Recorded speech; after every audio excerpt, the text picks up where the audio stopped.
Hello everyone, मैं doctor Nilima. आज इस वीडियो का टॉपिक है सारांश विधि समराइजिंग मेथड, जो कि आपके बीएड के फर्स्ट ईयर के कोर्स 4 का अंतिम टॉपिक है।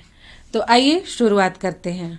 टॉपिक पर चर्चा करने से पहले मैं बात करना चाहूँगी कि आप में से बहुत लोगों ने प्रैक्टिस टीचिंग कर लिया होगा और कुछ लोग कर भी रहे होंगे।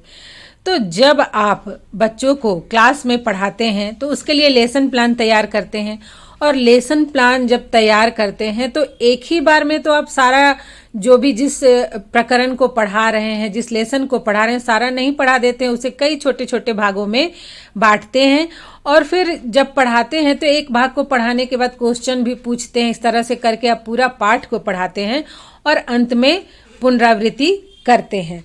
तो विद्यालय में शिक्षक जब शिक्षण कार्य करते हैं तो वह किसी प्रकरण के विषय वस्तु को छोटे छोटे भागों में बांटकर शिक्षण कार्य करते हैं और साथ साथ मूल्यांकन भी करते हैं। जैसे आप पढ़ाते हैं तो एक भाग को पढ़ाने के बाद क्वेश्चन भी पूछते हैं उससे संबंधित, और पाठ की समाप्ति पर शिक्षक फिर से पढ़ाए गए पाठ की पुनरावृत्ति करते हैं। आप सब लिखते हैं ना, पुनरावृत्ति या पुनरावृत्ति प्रश्न। यह पुनरावृत्ति उस पाठ के सारांश के समान ही है। जैसे आप पुनरावृत्ति में बहुत लोग एक पैराग्राफ लिखते हैं जिसमें कि उस पाठ का सारांश मुख्य बिंदु लिखते हैं, लेकिन एक्चुअल में पुनरावृत्ति प्रश्न होता है जिसके माध्यम से, प्रश्न ऐसे होने चाहिए जिसके माध्यम से पूरे पाठ के मुख्य बिंदुओं को दोहराया जा सके, जिसमें शिक्षक जो पुनरावृत्ति है उसमें शिक्षक समस्त पाठ के मुख्य बिंदुओं से संबंधित प्रश्न पूछते हैं, जिससे संपूर्ण पाठ का ज्ञान छात्रों को प्राप्त हो सके। मतलब जब आप पुनरावृत्ति करते हैं तो पूरा लेसन जो आपने पढ़ाया वो फिर से एक बार रिकॉल हो जाता है। पुनरावृत्ति प्रश्न के द्वारा पाठ से संबंधित सभी महत्वपूर्ण बिंदु फिर से छात्रों को याद हो जाते हैं।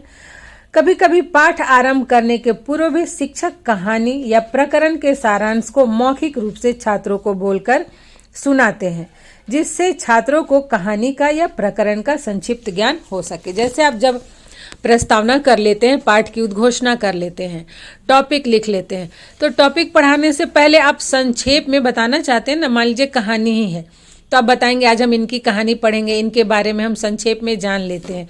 फिर उनकी जीवनी, उनकी शिक्षा दीक्षा और उनके योगदान को बहुत ही शॉर्ट में बताते हैं। तो सारांश जो है वो हम एक बार लास्ट में भी बता सकते हैं या फिर पाठ आरंभ करने से पूर्व भी बता सकते हैं या फिर बताते हैं। आइए अब देखते हैं कि सारांश का क्या अर्थ है। तो जब शिक्षण कार्य करते हैं, क्लास में टीचिंग करते हैं, तो उस समय किसी प्रकरण या पाठ के समस्त लिखित तथ्यों को या पाठ के जो मुख्य विचार हैं, निहित विचार हैं, उनको कम शब्दों में प्रस्तुत करना ही समराइजिंग कहलाता है। दूसरे शब्दों में हम कह सकते हैं कि सारांश मूल पाठ का संक्षिप्त संस्करण है। यह मूल पाठ का वह संक्षिप्त रूप होता है जो मुख्य बिंदुओं पर ध्यान केंद्रित करता है। जैसे कि यदि शिक्षक कोई कहानी पढ़ा रहे हो और वो कहानी 10,000 शब्दों में है, तो यदि शिक्षक उस कहानी को शॉर्ट में 100 शब्दों में ही बता देते हैं तो यह उस कहानी का सारांश कहलाएगा। आप देखेंगे जो बहुत से शोध ग्रंथ होते हैं या रिसर्च पेपर होते हैं या फिर कहानियां भी होती हैं उच्च स्तर के क्लासों में, या फिर उपन्यास ही आप ले लीजिए, तो सब में सारांश दिया रहता है, जिससे कि उसमें क्या है, उसकी मुख्य बातें क्या है, उस कहानी की या उस उपन्यास की या उस शोध जो ग्रंथ है उसका पता लगाया जा सकता है। तो सारांश हम कहेंगे कि जो भी लिखित तथ्य है उसका छोटा रूप है, शॉर्ट रूप है, उसके मुख्य बिंदुओं को समाहित किए हुए। अब हम सारांश की एक परिभाषा देख लेते हैं। ब्राउन महोदय ने कहा है कि पाठ का सारांश प्रभावी स्पष्टीकरण है। मतलब जो शॉर्ट में लिखा जाता है वो मुख्य बिंदु होता है जिससे व्यक्ति प्रभावित होते हैं। मान लीजिए उपन्यास खरीदने का और उसके सारांश को पढ़े, तो अगर सारांश को ही देख के आप प्रभावी हो जाते हैं कि मतलब स्पष्ट रूप से कि इसमें क्या है। सारांश प्रस्तुत करते समय अध्यापक पढ़ाए गए मुख्य बिंदुओं को एक तार्किक क्रम से व्यवस्थित करके संक्षेप में विद्यार्थियों के समक्ष रखता है। जैसे कि आप क्लास में जब पुनरावृत्ति करते हैं तो उसके जो प्रश्न होते हैं वो आगे पीछे तो नहीं होते हैं। जो आप लेसन पढ़ाते हैं तो जो क्रम से जिन भी तथ्यों का आपने ज्ञान दिया उसे क्रमिक रूप से, तार्किक रूप से सजाकर ही आप बताते हैं। अब आइए हम देखेंगे कि शिक्षण में क्लास में जब आप पढ़ा रहे हो तो किस तरह से सारांश विधि का प्रयोग कर सकते हैं। नंबर 1 है पाठ के प्रारंभ में। तो पाठ के प्रारंभ में भी जब आप पाठ की उद्घोषणा कर लेते हैं तो उसके बाद कहानी के पात्रों या जो भी आप पढ़ा रहे हैं प्रकरण, उसका परिचय देने के लिए आप सारांश विधि का प्रयोग कर सकते हैं। कहानी में आप बता सकते हैं कि उस कहानी के क्या उद्देश्य हैं, उसमें कौन कौन से पात्र हैं और उस कहानी के द्वारा क्या बताने का प्रयास किया गया है। नंबर 2 है पाठ के विकास के साथ। तो पाठ को पढ़ाते समय हर एक इकाई या हर एक भाग का शिक्षण समाप्त करने के पश्चात उसके मुख्य बिंदुओं को श्यामपट्ट पर लिखा जा सकता है। जैसे क्लास में यदि ब्लैक बोर्ड बड़ा है तो आप उसको ही 2 भाग में बांट दें और एक तरफ उसका जो पुनरावृत्ति में आप प्रश्न रखना चाहते हैं उसको आप एक एक करके लिख सकते हैं। एक भाग को पढ़ाने के बाद उससे संबंधित एक प्रश्न आप लिख सकते हैं, जिससे जब पुनरावृत्ति आप कराएं तो उन प्रश्नों के माध्यम से ही मुख्य बिंदुओं का ज्ञान छात्रों को फिर से हो जाए। थर्ड है पाठ की समाप्ति पर। तो शिक्षक जब किसी पाठ का शिक्षण पूरा कर लेते हैं तब पुनरावृत्ति प्रश्न के रूप में भी पाठ के सारांश को प्रस्तुत करते हैं। तो ये तो फेमस है ही बीएड में। लेसन प्लान के अंत में आप क्या बनाते हैं, पुनरावृत्ति, जिसके माध्यम से जो भी चैप्टर आप पढ़ाते हैं उसकी फिर से पुनरावृत्ति हो जाती है। छात्र उस चैप्टर के मुख्य बिंदुओं का ज्ञान प्राप्त कर लेते हैं। अब हम देखेंगे कि सारांशीकरण या समराइजिंग के क्या लाभ है। मतलब पढ़ाने के बाद हम जो पुनरावृत्ति करते हैं, सारांश में बताते हैं बच्चों को उस प्रकरण की मुख्य बातों को, उसके क्या लाभ हैं। नंबर 1 है सारांश से पाठ के संपूर्ण विषय वस्तु का चित्र पुनः मस्तिष्क में उभर जाता है। मतलब आप 40 मिनट के क्लास में जो भी पढ़ाते हैं, जितने भाग को पढ़ाते हैं, उनकी जो मुख्य बातें हैं वो फिर से छात्रों को याद हो जाती है, उनके मन में वो फिर से बातें उभर आती हैं। नंबर 2 है छात्र के स्मृति पटल पर विषय वस्तु की स्थायी छाप बनती है। तो एक बार तो जब आप क्लास में पढ़ाते हैं तो वो जो लेसन है वो छात्रों के लिए नया होता है, तो एक बार में उन्हें याद नहीं हो पाता है और पूरा 40 मिनट का क्लास जो है वो भी उसे याद नहीं कर सकते। लेकिन जब अंत में फिर से उनको दोहराया जाता है सारांश के रूप में, तो उनके स्मृति पटल पर उसकी स्थायी छाप बनती है, उनके ज्ञान का स्थायीकरण होता है।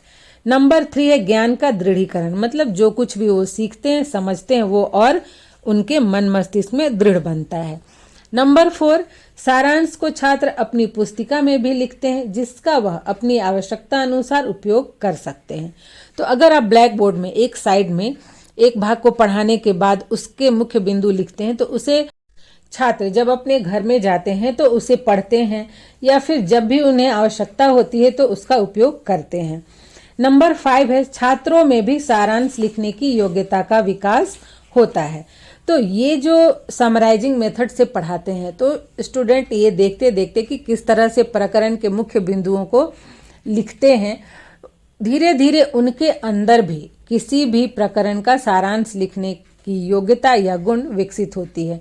जैसे एग्जाम्स में आता है ना, हिंदी में या इंग्लिश में संक्षेपण करने के लिए, समराइजिंग के लिए, तो धीरे धीरे वो भी सीखते हैं कि कैसे किसी लिखित विषय वस्तु जो बड़ी है या एक अनुच्छेद है पूरा, उसको हम समराइज कर सकते हैं। अब इस विधि का अगर शिक्षण में प्रयोग करें तो किन किन बातों का ध्यान रखना चाहिए, क्योंकि कभी कभी ऐसा होता है कि छात्र जब पुनरावृत्ति लिखते हैं तो कुछ भी लिख देते हैं, ये नहीं देखते कि ये जो लिख रहे हैं वो हर एक भाग से लिया गया है या नहीं, इसमें हर एक भाग के मुख्य बिंदु का समावेश है या नहीं। तो नंबर 1 सारांश मौखिक हो या लिखित, इसके लिए सरल एवं स्पष्ट भाषा का प्रयोग करना चाहिए जो कि सभी छात्र समझ सकें। नंबर 2 सारांश में विषय वस्तु क्रमबद्ध, तार्किक एवं व्यवस्थित होना चाहिए। मतलब जिस तरह से आपने चैप्टर के भाग को पढ़ाया 1 2 3 4, उसी तरह से उसके मुख्य बिंदु भी क्रमबद्ध होने चाहिए, व्यवस्थित होने चाहिए और तार्किक होने चाहिए, उसका कोई औचित्य होना चाहिए। ऐसे ही कुछ भी लिख दिए ऐसा नहीं होना चाहिए। नंबर 3 है पाठ के सभी मुख्य बिंदुओं का समावेश होना चाहिए। मतलब उस पाठ के जो भी मेन पॉइंट्स है वो उसमें जरूर ही सम्मिलित होने चाहिए। नंबर 4 है सारांश को उत्तर पुस्तिका में अवश्य ही लिखवाना चाहिए। तो केवल पढ़ाना ही काफी नहीं होता है, और मान लीजिए कि एक दिन में 6-7 पीरियड बच्चों का पढ़ाई हो रहा है तो उतना तो वो याद नहीं रखेंगे, इसलिए सारांश को जरूर ही उनकी कॉपी में लिखवा देना चाहिए। नंबर 5 है लिखित कार्यों द्वारा छात्रों में भी सारांश लिखने की योग्यता विकसित करनी चाहिए। तो छात्रों को बताना भी चाहिए कि अगर आपको किसी कहानी को कम शब्दों में बोलना हो, सुनाना हो या फिर उसको कम शब्दों में लिखना हो तो आप कैसे उसे कम शब्दों में लिखेंगे, क्योंकि उन्हें इस तरह के एग्जाम्स देने पड़ते हैं। ओरल एग्जाम में भी वो पूरी कहानी तो लंबी नहीं सुना सकते बुक की, उसे शॉर्ट में सुनाते हैं। या फिर अगर लिखना हो, मान लीजिए निबंध ही लिखना हो, तो निबंध को भी कैसे शॉर्ट में ही सारी बातों को लिख सकते हैं। तो ये योग्यता छात्रों में विकसित करे, इस बात का भी ध्यान रखना चाहिए जब इस विधि का प्रयोग कर रहे हों। तो ये था आज का वीडियो सारांश विधि, और इस तरह से कोर्स 4 का सारा टॉपिक जो है उससे संबंधित वीडियो मैंने बना दिए हैं। आपको अगर इसके नोट्स चाहिए तो स्क्रीनशॉट लेके नोट्स तैयार कर सकते हैं। आशा करती हूँ ये वीडियो आपके लिए हेल्पफुल होगा। आज यहीं तक, मिलते हैं नेक्स्ट वीडियो में।